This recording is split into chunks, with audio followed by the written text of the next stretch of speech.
ओली र देउवाले गठबन्धन गरेका थिए। यो गठबन्धन दुई विपरीत ध्रुव बीचको अस्वाभाविक र अस्वस्थ गठबन्धन तर स्वार्थको मिलन भएको थियो। त्यो गठबन्धनमा पनि देशको सबभन्दा ठुलो दल नभई दोस्रो ठुलो दल एमालेका केपी शर्मा ओलीले पहिले सरकारको नेतृत्व गर्न सफल भयो।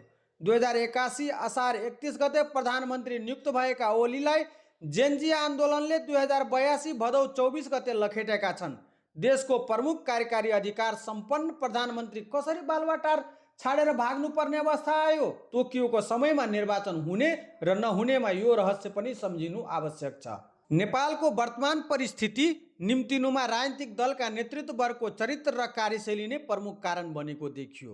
राजनीतिक नेतृत्वहरूको सत्ता केन्द्रित राजनीतिले चुनावी घोषणापत्र जनताको अपेक्षा बिर्सेर आफू र आफ्ना निकटका व्यक्तिलाई शक्ति केन्द्रमा पुर्याएर जे पनि गरेर अधिकतम आर्थिक लाभ लिने नियत नै अहिलेको परिवर्तनको नियति बन्न पुग्यो। दुई छिमेकी देश भारत र चीनको विश्व मानचित्रमा बढ्दो प्रभाव र सूचना प्रविधिको तीव्र विकासले परिवर्तित नेपाली जनभावनालाई राजनीतिक नेतृत्वले व्यवस्था गर्दै आएको परिणाम अहिले राजनीतिक दलहरूको अस्तित्व नै सङ्कटमा परेको छ।